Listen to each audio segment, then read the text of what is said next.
Welcome to a brand new edition of the Screen Team. My name is Chris. This beautiful lady next to me is Sabrina J, and we're bringing you the Screen Team, 1 full hour of movie reviews. Why do you laugh when I talk?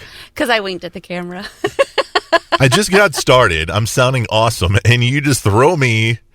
You get me right off the train tracks. I'm keeping it real, man. From the start. We got a great show of movie reviews for you this evening. It's an hour-long edition of the show. We've got 3 movies that Sabrina has chosen. Then we've got a few more we're doing for the second half hour of the show. We're doing Savannah Smiles. Yep. We're doing Goosebumps. Yep. We're doing the brand new Jungle Book film. We also are going to be doing Shrek, a movie that you and Tony got to see called The Boy, which I'm not even going anywhere near.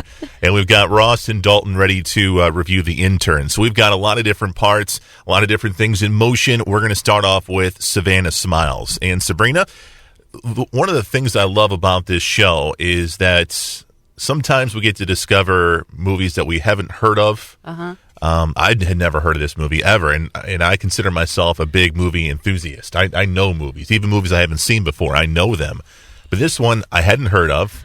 Didn't know anything about. You were like, let's do it. I'm like, okay, cool. If you're into it, I'm into it. And I saw the cover and I'm like, oh, this is going to look, this doesn't look very good, you know? But it really is. It's a really good movie. It is really such a good movie. Why don't you tell us why you wanted to do this one besides it being good? Because like you, I like to quote movies, and I'm just not as good and fluent as you are in it, but I have quoted this movie since I was little. Yeah. And it's during bath time when your skin starts to get all wrinkly. The little girl in this movie says this, and I have said it since, and we've taught it to our son. I'm so clean, I'm puckered.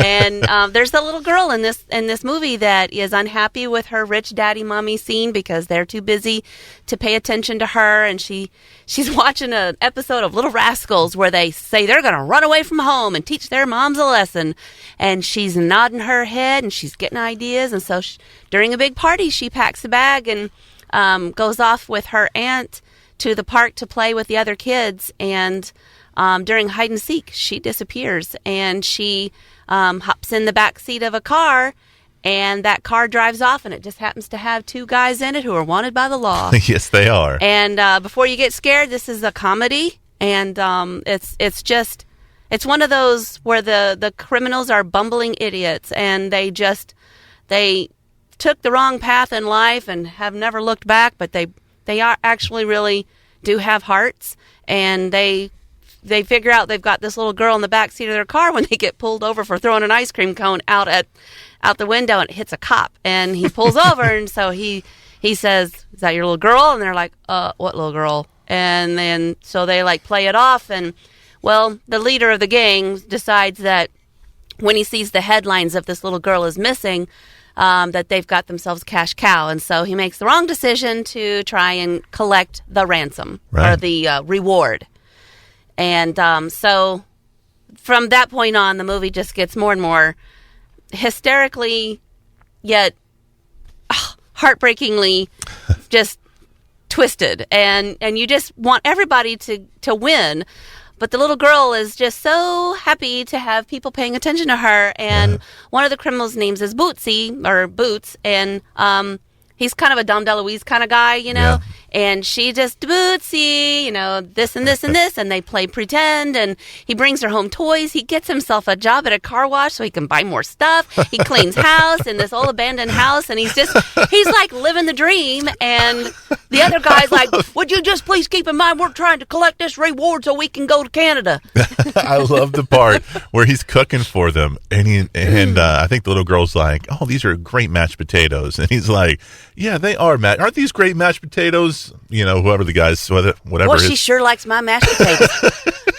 These are good taters. Can we just get on with eating these good taters? And he kept just like, aren't these good taters? These are so good taters. And he was like, all right, they're good taters. Let's move on. But, you know, watching this movie, you know, you can kind of see how other movies got their inspiration. When I see these two crooks and how buffoon-like they are, it reminds me of Home Alone a little bit. Yeah. Like Home Alone probably got some of their influences from some of these scenes in this movie. This movie's fun. It's a lot of fun. It's a little outdated because this movie was made like in '82, so you kind of have that '70s folkish kind of vibe to it.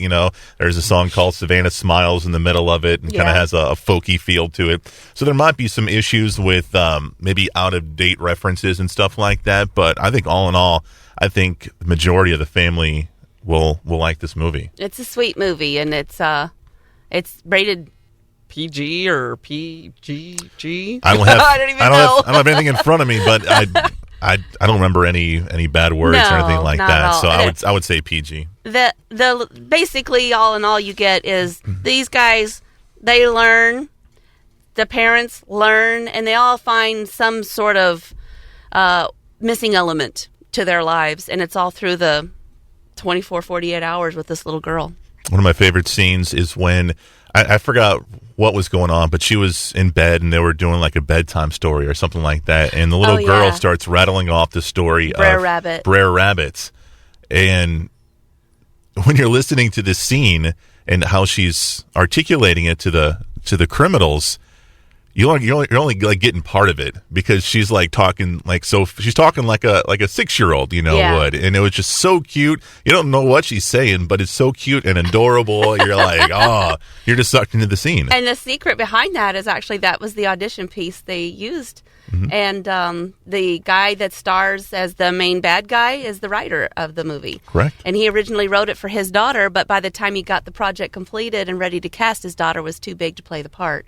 So she played a cousin, I think. Played the cousin, yeah. Yeah. So it's a cute movie. Very, very cute. It's called Savannah Smiles, and I'm sure you can find it on DVD. We found it on Netflix. So if you get a chance, it's definitely one of those secret ones that you probably haven't heard of that you'll definitely like. So good choice, Sabrina. Thanks. Coming up after the break, we're going to review another kid's story, maybe for a little preteens, I guess. It's called Goosebumps.